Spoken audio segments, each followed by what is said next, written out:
नमस्कार साथियों, स्वागत करता हूँ आप सभी का एक और वीडियो में। उम्मीद करता हूँ आपकी तैयारी अच्छी चल रही होगी। मैं तो उम्मीद करता हूँ अच्छी नहीं, बहुत अच्छी चल रही होगी। आज की इस क्लास में हम लोग हिंदी विषय के एक और टॉपिक के बारे में चर्चा करेंगे, जिसका नाम है विशेषण। जैसा कि आपको स्क्रीन पे दिख रहा होगा।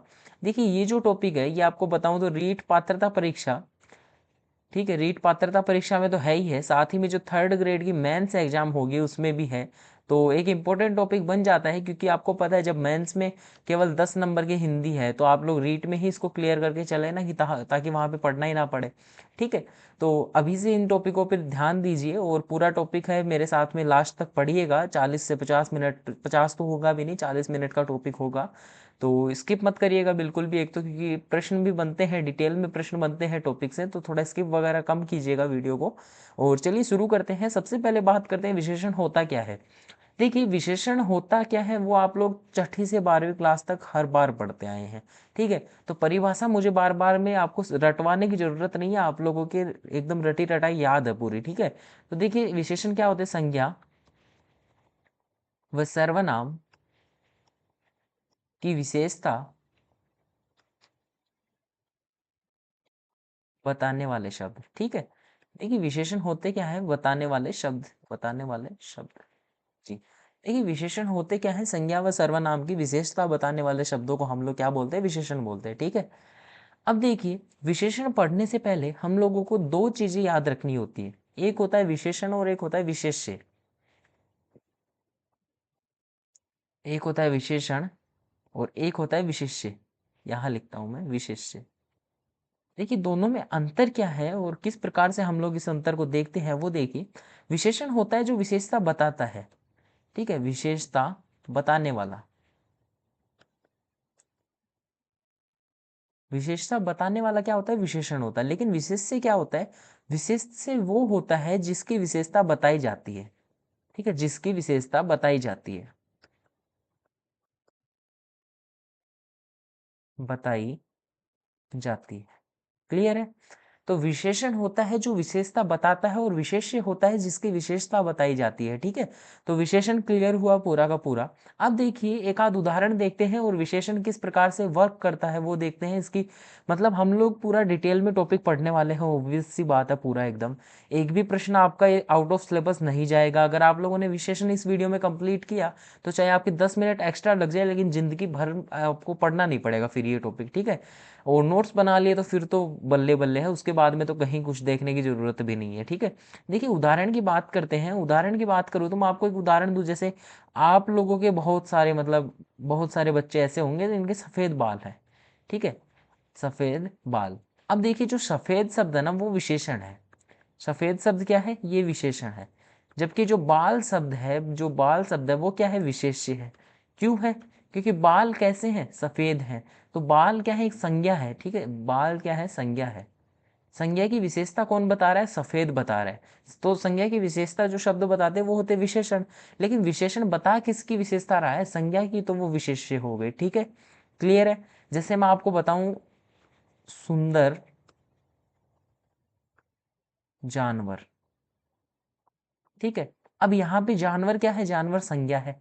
सभी को पता है जानवर क्या है, संज्ञा है। सुंदर क्या है, यहाँ पे संज्ञा की विशेषता बता रहा है, जानवर कैसा है, सुंदर है। तो सुंदर हो गया यहाँ पे विशेषण। ठीक है, सुंदर हो गया क्या, विशेषण हो गया। अब देखिएगा एक्चुअल में होता क्या है कि विशेषता जिसके बताता है वो क्या होता है, विशेष्य। तो जानवर जो शब्द है वो क्या होगा, वो विशेष्य हो जाएगा। तो विशेषण और विशेष्य का जो कंफ्यूजन है वो दूर हुआ ना। अब देखिए जो विशेषण शब्द हैं उनकी बात करें तो सबसे पहले हम लोग देखते हैं वो विकारी शब्द है या अविकारी शब्द है, क्यों है और किस प्रकार से है, कौन इनके विकारक है, उन सभी की चर्चा करेंगे अभी। देखिएगा, विशेषण की बात करें तो विशेषण एक विकारी शब्द है। विशेषण एक कैसा शब्द है, विकारी शब्द है। विशेषण विकारी शब्द क्यों होता है, क्योंकि इसके जो विकारक हैं, विकारक बोलूं मतलब जिनके कारण इसमें विकार उत्पन्न होता है, वो होता है लिंग और वचन के कारण। ठीक है, चलिए उदाहरण देता हूं मैं आपको। उदाहरण आपको मैं एक उदाहरण दूं और सबसे बढ़िया उदाहरण होगा, एक ही चीज में समझ जाएंगे आप लोग। पहला उदाहरण लिखिए आप लोग, काला घोड़ा ठीक है। और इसी में मैं आपको समझाता हूँ दूसरा उदाहरण, क्या, काली घोड़ी। अब देखिए विशेषता तो वो ही बता रहा है ना, शब्द का अर्थ तो वही है कि घोड़ा किस रंग का है, काले रंग का। घोड़ी किस रंग की है, काले रंग की। अर्थ तो वो ही है, लेकिन जैसे ही लिंग परिवर्तन हुआ, यहाँ पे मेल शब्द था, यहाँ फीमेल शब्द है। जैसे ही लिंग परिवर्तन हुआ, विशेषण शब्द में परिवर्तन आ गया। विशेषण जो काला था वो काली बन गया। ठीक है। तो विशेषण शब्द में विकार तो उत्पन्न हुआ, इसलिए विकारी शब्द है। और विकारक इनके कौन कौन है, लिंग और वचन है। क्लियर है। क्लियर है। अब देखिए एक कंडीशन और आती है कि जब जो विशेषण शब्द होता है वो अकारांत हो, अगर विशेषण शब्द अगर अकारांत हो तो प्राय परिवर्तन नहीं होता। परिवर्तन तो होता है, एक आध बार हो जाए क्या पता, लेकिन प्राय परिवर्तन नहीं होता।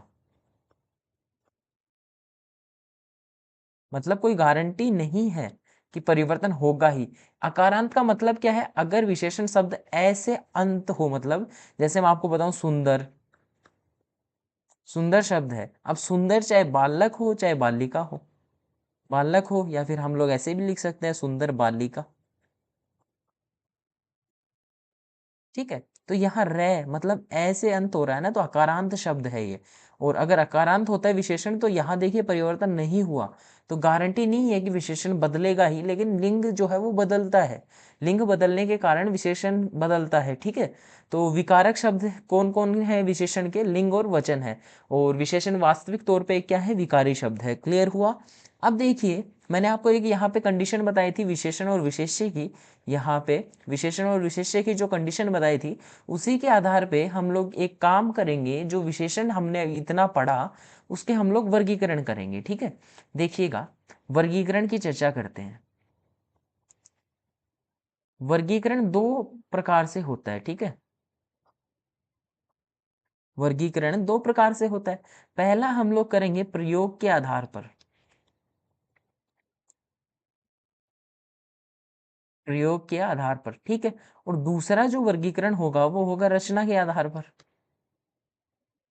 रचना के आधार पर। अब देखिए प्रयोग के आधार पर जो वर्गीकरण होता है वो दो प्रकार का होता है।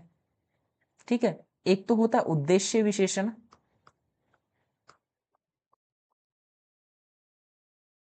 और एक होता है विधेय विशेषण, विधेय विशेषण।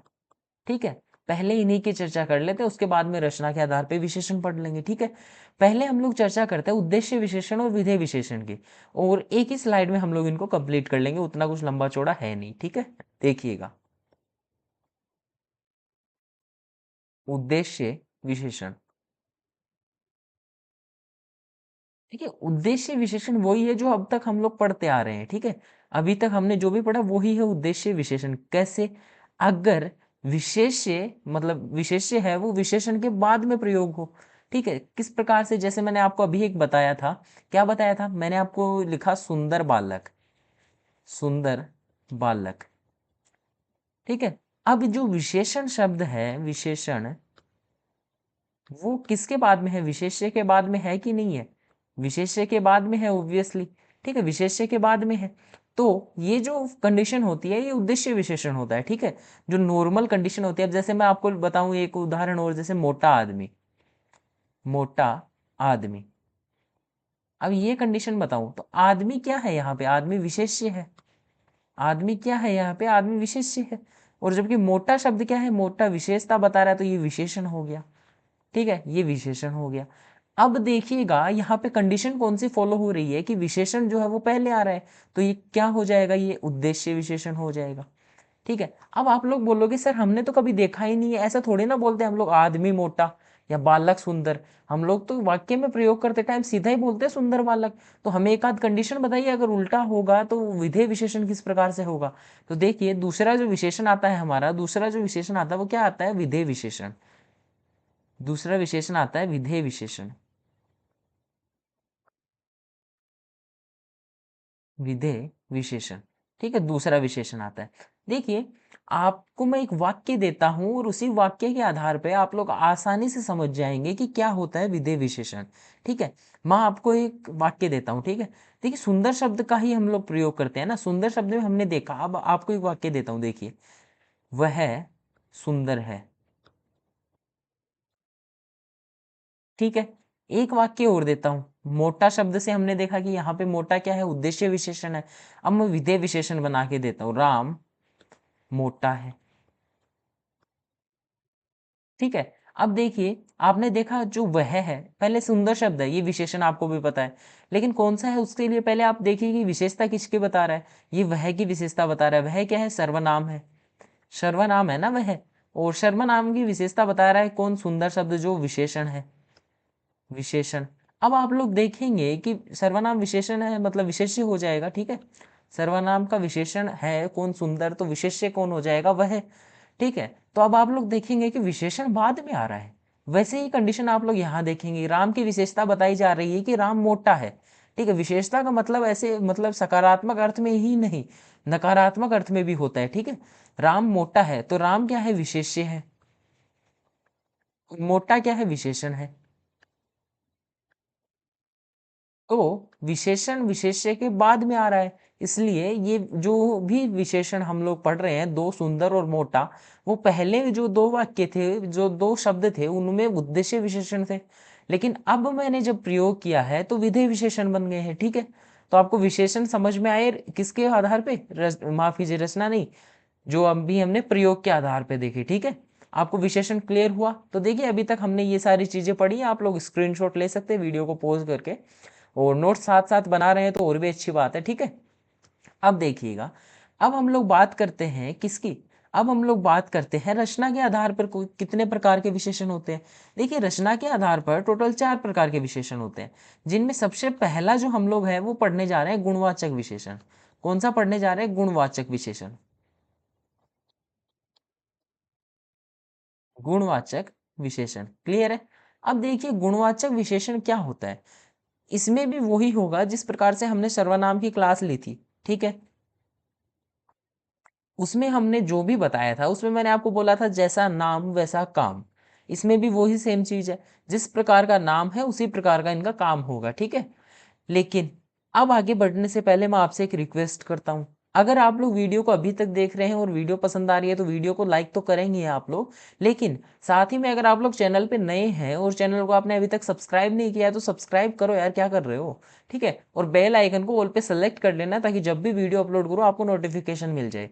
अब हम लोग बात करते हैं गुणवाचक विशेषण की। देखिए, मैं ज़्यादा कुछ नहीं बताऊंगा इसके बारे में, क्योंकि आप लोगों को एकदम आसानी से मतलब समझ में आ ही जाएगा, ये इतना कुछ बताने की जरूरत ही नहीं है। ठीक है, गुणवाचक मतलब गुण, यहां से गुण शब्द पकड़ो।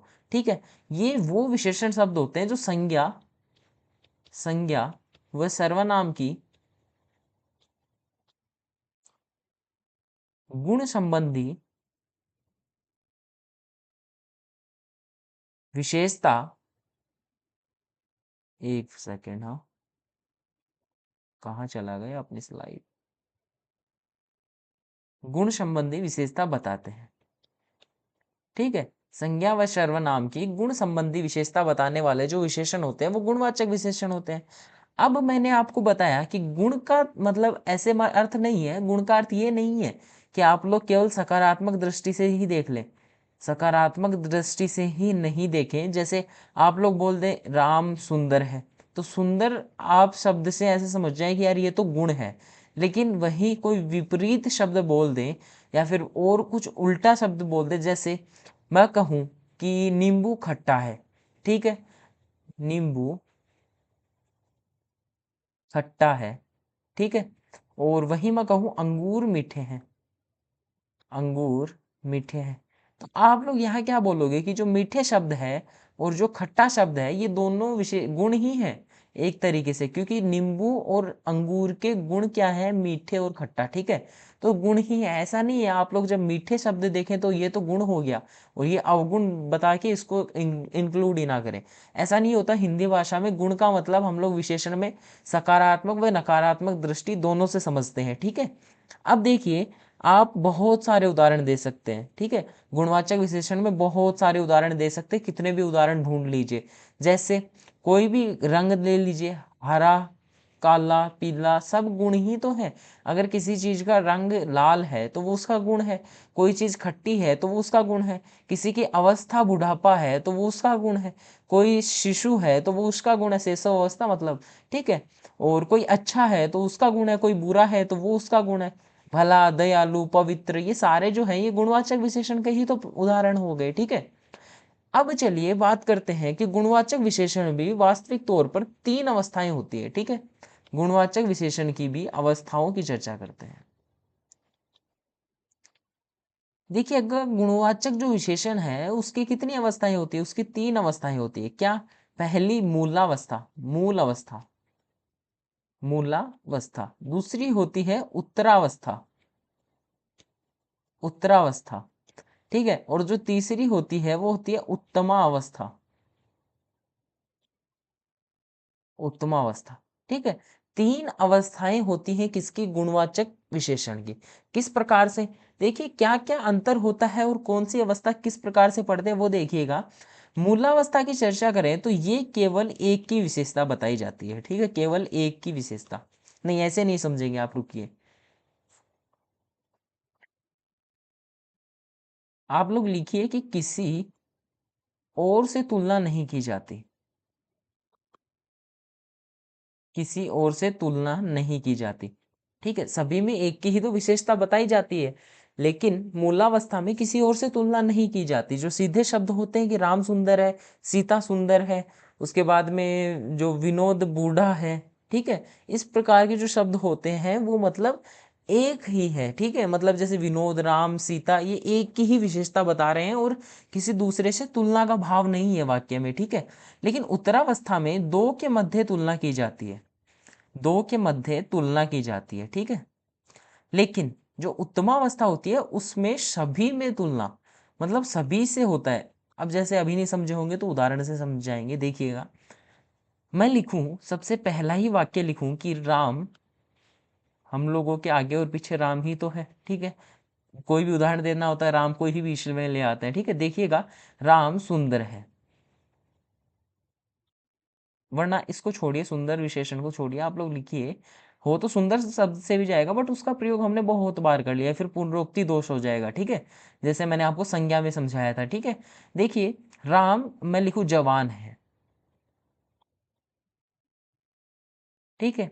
और दूसरा जो सेंटेंस है वो मैं लिखूं राम श्याम से जवान है, श्याम से जवान है, ठीक है। और तीसरा अगर मैं सेंटेंस लिखूं राम सबसे जवान है, तो तीनों सेंटेंस में आप लोग देखेंगे कि यहाँ पे केवल राम के बारे में बात हो रही है, किसी के तुलना का भाव बिल्कुल भी नहीं है, ठीक है। किसी के साथ तुलना का भाव बिल्कुल भी नहीं है। यहाँ दो के बीच में तुलना, दो के बीच में तुलना हो रही है कि राम जो है वो श्याम से जवान है, लेकिन यहाँ तो सर्वश्रेष्ठ बता दिया गया है राम को। सर्वश्रेष्ठ मतलब किस प्रकार से? ऐसे अर्थ नहीं है कि सबसे श्रेष्ठ बता रहे हैं वाक्य, जवान के अर्थ में मतलब सबसे ज्यादा जवान है, तो सभी से तुलना कर दी गई है, ठीक है। तो इस प्रकार से यहाँ जो विशेषण है जवान, वो हो गई उत्तमा अवस्था, यहाँ है वो हो गई उत्तरावस्था, और यहाँ जो है वो मूलावस्था हो गई, ठीक है। अब देखिएगा कि हम लोग एक गलती करते हैं। सबसे पहले मैं आपको समझाता हूँ, चलिए एक मिनट, हाँ थोड़ा ऊपर चलते हैं वापस। देखिए, जैसे मूलावस्था है उसमें हम लोग लिखते हैं सुंदर, ठीक है। और उत्तरावस्था है उसमें लिखते हैं सुंदरतम, लेकिन उत्तमावस्था में लिखते हैं, नहीं एक मिनट, ना तम नहीं, तम तो आता है उत्तरावस्था, उत्तमावस्था में। यहाँ लिखते हैं सुंदरतर और यहाँ लिखते हैं सुंदरतम, ठीक है। उसी प्रकार से हम लोग गलती क्या करते हैं, हम लोग गलती ये करते हैं कि हम लोग श्रेष्ठ शब्द का भी इसी प्रकार से विभाजन कर देते हैं। श्रेष्ठ शब्द को हम लोग मूलावस्था में लिखते हैं, मूलावस्था में लिखते हैं श्रेष्ठ, और साथ ही में जो दूसरी अवस्था है हमारी उत्तरावस्था, उत्तरावस्था में हम लोग लिखते हैं श्रेष्ठ शब्द को श्रेष्ठतम, श्रेष्ठतर, ठीक है। और फिर उत्तमा अवस्था जो आप जब आती है उसमें हम लोग श्रेष्ठतम लिख देते हैं, उस अवस्था में हम लोग श्रेष्ठतम लिख देते हैं। लेकिन ये चीजें सरासर गलत है। क्योंकि जो श्रेष्ठ शब्द जो होता है वो वास्तविक तौर पे ऐसे श्रेष्ठ जब दिखा दिखे तो वो होता ही उत्तमावस्था का है, उत्तमावस्था का शब्द है, ठीक है। तो उसका हम लोग वापस से जो है उत्तरावस्था या उसका उत्तमावस्था वापस से क्यों ही बनाएंगे, और नहीं बना सकते। तो इसका प्रयोग तो हम करते हैं लेकिन व्याकरण की दृष्टि से ये गलत है, ठीक है। तो श्रेष्ठ जो शब्द है वो वास्तविक तौर पे किसका शब्द है, उत्तमावस्था का, ठीक है। इसके बारे में याद रखिएगा कि जब भी आपको वाक्य दे और अशुद्धि पहचानने के बारे में कहे तो जब ये शब्द मिले ना, श्रेष्ठतर या श्रेष्ठतम, दोनों गलत है, दोनों अगर मिल जाए तो दोनों गलत करके आ जाना, ठीक है। अब आप लोग बोलेंगे सर आपने यहाँ सर्वश्रेष्ठ शब्द का प्रयोग क्यों किया, यहाँ पे आपने सर्वश्रेष्ठ शब्द क्यों लिखा। ये सही है, सर्वश्रेष्ठ का मतलब होता है सभी में श्रेष्ठ, तो वो सभी के बारे में ही तुलना हो रही है, तो ये भी उत्तमावस्था में ही चला जाता है, ठीक है। तो इसका हम लोग प्रयोग कर सकते हैं, ये सही है, बल्कि ये दोनों शब्द गलत है, ठीक है।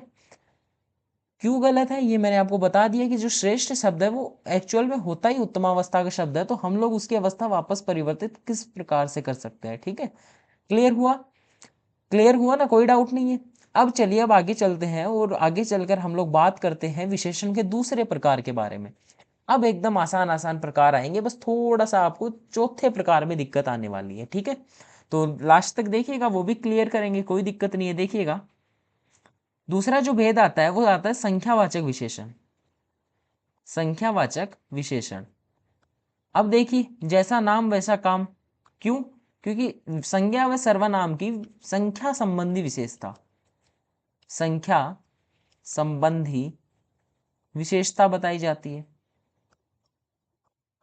विशेषता बताई जाती है, क्लियर है। संज्ञा व सर्वनाम की संख्या संबंधी विशेषता बताई जाए तो वो हो जाएंगे संख्यावाचक विशेषण। अब देखिए संख्यावाचक जो विशेषण है उसके भी दो भेद होते हैं, इसके भी दो भेद होते हैं। अब कौन कौन से भेद हैं वो देखिएगा, आप लोग याद रखिएगा। एक तो निश्चित संख्यावाचक विशेषण, निश्चित संख्यावाची, आगे आप लोग इमेजिन कर लीजिएगा, मैंने शॉर्ट फॉर्म में लिख दिया है, ठीक है। दूसरा आता है अनिश्चित संख्यावाची,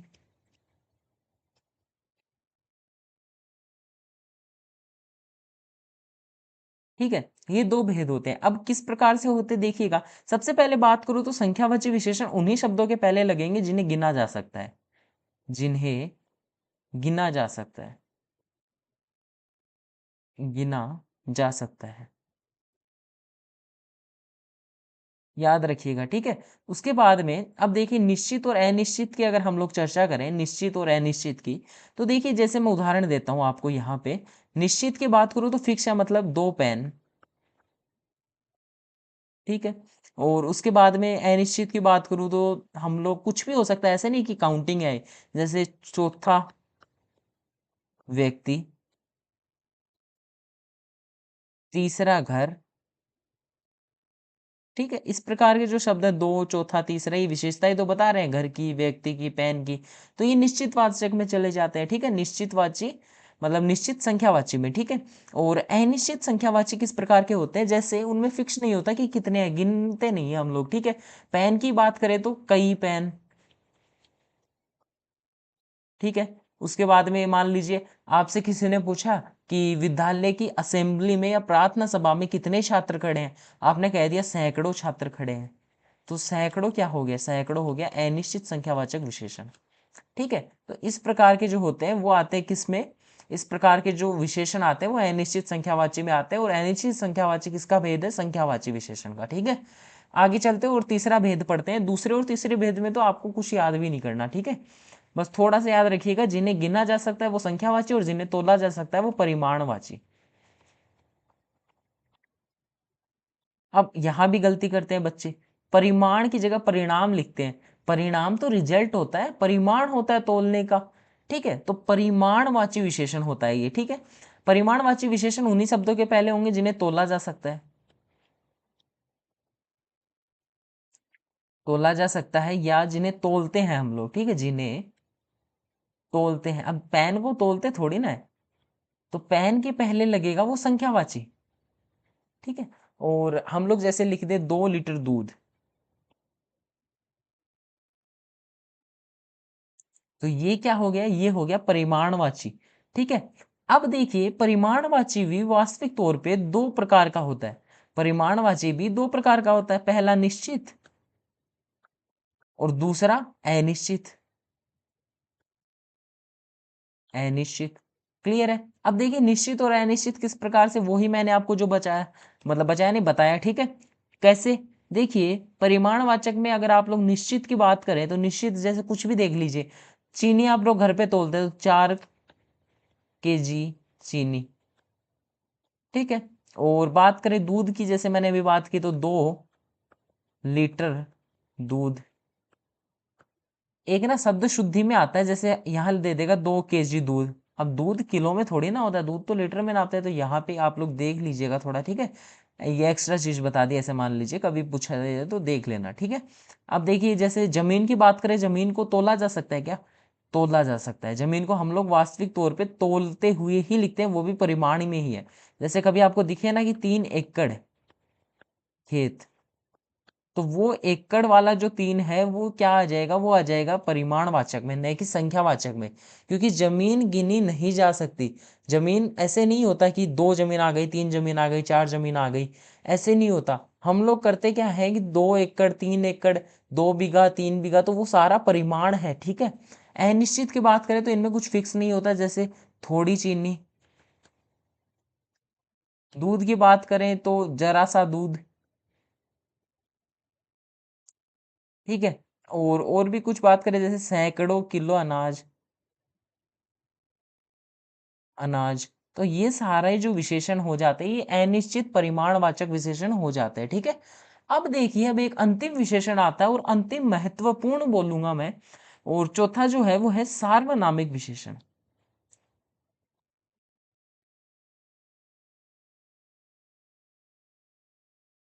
इसमें भी आप लोग बोलेंगे सर नाम से कैसे पता चलेगा, नाम से ही पता चल रहा है। कैसे, कि सार्वनामिक का अर्थ वह है कि वे सर्वनाम शब्द जो विशेषण के स्थान पे आए, वे सर्वनाम शब्द जो विशेषण के स्थान पे आए, ठीक है। कोई सर्वनाम है, आप लोग ऐसे मान लीजिए वह है, ठीक है, वह आपको शब्द कभी भी दिखे तो आप लोग क्या करेंगे, उसको आप लोग सर्वनाम बता देंगे। लेकिन वाक्य प्रयोग करके वह पूछ ले तो आप लोग सर्वनाम नहीं बताएंगे, ठीक है। जैसे मैं लिख दूं, वह लड़का जा रहा है, ठीक है। तो यहां आप लोग देखेंगे कि लड़के की विशेषता कौन बता रहा है, वह। आप लोग फिक्स इशारा करके बोल रहे हैं कि वह लड़का जा रहा है, ठीक है। तो यहाँ पे वह क्या हो जाएगा, वह हो जाएगा सार्वनामिक विशेषण, ठीक है। एक आध उदाहरण और देता हूं, ठीक है, एक और उदाहरण दूं तो आप लोग, जैसे वह का तो आपको पता ही चल गया। अब देखिए कोई भिखारी गा रहा है, कोई भिखारी गा रहा है। अब ना आपको एक डाउट आएगा, यहाँ पूर्ण विराम आएगा। देखिए भिखारी की विशेषता क्या है, कोई, फिक्स नहीं है ना कि कोई। अब कोई शब्द तो क्या होता है, कोई तो आपने सर्वनाम में भी पढ़ा है, अनिश्चयवाचक सर्वनाम होता है। लेकिन यहाँ पे तो विशेषण के तौर पे आया है ना, तो यहाँ पे हो जाएगा सार्वनामिक विशेषण। अब आप लोग बोलेंगे सर हमने आपसे संज्ञा भी पढ़ी है, ठीक है, और संज्ञा में हमने देखा है सीधा सीधा कि वह मेरी पुस्तक है, मेरी पुस्तक है। तो सर बोलेंगे आप कि यहाँ पे हम लोग किस प्रकार से अंदाजा लगाएंगे या पता लगाएंगे कि यहाँ पे तो संज्ञा है और वहां पे जो है वो सर्वनाम या विशेषण का प्रयोग हो रहा है। देखिए विशेषण की बात करें या सर्वनाम की बात करते हैं, सबसे पहले सर्वनाम तो इजी है। सर्वनाम का अर्थ है कि संज्ञा के स्थान पे, ठीक है। तो जब भी सर्वनाम की बात होगी वहां पे संज्ञा नहीं मिलेगी आपको, ठीक है। लेकिन जब आप लोग बात करेंगे किसकी, देखिए रुकिए एक मिनट, हाँ, सबसे पहले आप लोग देखेंगे कि संज्ञा, अगर नहीं समझ में आए तो आप समझिएगा, सर्वनाम और विशेषण। अब आप लोग यहाँ आपने क्या पढ़ा था कि वह जो होता है, मैंने और कुछ बोल दिया शायद, संज्ञा में बता दिया, इसको सर्वनाम है विशेषण, ठीक है। जो हमारा विशेषण के स्थान पे वह शब्द काम में ले रहे हैं तो ये सर्वनाम ही होगा, संज्ञा कैसे होगी, ठीक है, क्योंकि सार्वनामिक विशेषण है वह। तो यहाँ वह क्या हो जाएगा, सर्वनाम। अब आप लोग पूछेंगे कि सर यहाँ पे निश्चयवाचक सर्वनाम है, सर इतना हमें पता है क्योंकि हमने आपसे पढ़ा है, ठीक है, निश्चयवाचक सर्वनाम होता है। लेकिन हम लोग अंदाजा या अंतर कैसे पता चलेगा कि यहाँ पे तो सार्वनामिक विशेषण है और यहाँ पे निश्चयवाचक सर्वनाम है। तो देखिए कभी भी विशेषण जब आएगा, जब भी विशेषण आएगा वो संज्ञा को तुरंत बाद में लेके आएगा। विशेषण के बाद में विशेष्य नहीं आता, क्या आता है ना? तो तुरंत बाद में जब संज्ञा हो तो वो तो हो जाएगा सार्वनामिक विशेषण, वरना हो जाएगा निश्चयवाचक सर्वनाम। अब यहाँ तुरंत बाद में तो मेरी नाम है, मेरी तो संबंधकारी के रूप है, ये तो सर्वनाम नहीं है, ठीक है? तो वह क्या हो जाएगा यहाँ पे सर्वनाम। लेकिन यहाँ पे क्या देख रहे हैं आप, वह के बाद में लड़का, संज्ञा आ रही है, संज्ञा सर्वनाम कुछ भी आ सकता है, तो ये क्या है, विशेष्य इसके तुरंत बाद आ रहा है, तो ये विशेषण होगा श्योरली, इसीलिए आप लोग इसको कंफर्म कर सकते हैं, ठीक है? तो मैंने मेरी तरफ से कोई कमी नहीं छोड़ी, पूरा का पूरा जो टॉपिक है वो पूरा टॉपिक पढ़ाया, ठीक है? अब आप लोग अगर अभी तक इस वीडियो को देख रहे हैं तो आप लोग क्या करेंगे, इस वीडियो को अभी के अभी लाइक करेंगे और चैनल को करेंगे सब्सक्राइब, ठीक है? चैनल को अभी जाके सब्सक्राइब करो ताकि जब भी वीडियो अपलोड हो आपको सबसे पहले नोटिफिकेशन मिले, ठीक है? और वीडियो को लाइक तो आप लोग कर ही देंगे, या अभी तक कर ही दिया होगा, मैंने पहले भी बोला था। और अपने दोस्तों के साथ में शेयर कर दीजिएगा अगर कोई तैयारी कर रहा है तो, ठीक है? चलिए मिलते हैं आप लोगों से कल, एक और टॉपिक पढ़ेंगे हिंदी विषय का ही, और पूरी की पूरी रीड की तैयारी इसी चैनल पे करेंगे। मिलते हैं आप लोगों से कल एक नए जोश के साथ में, तब तक के लिए धन्यवाद।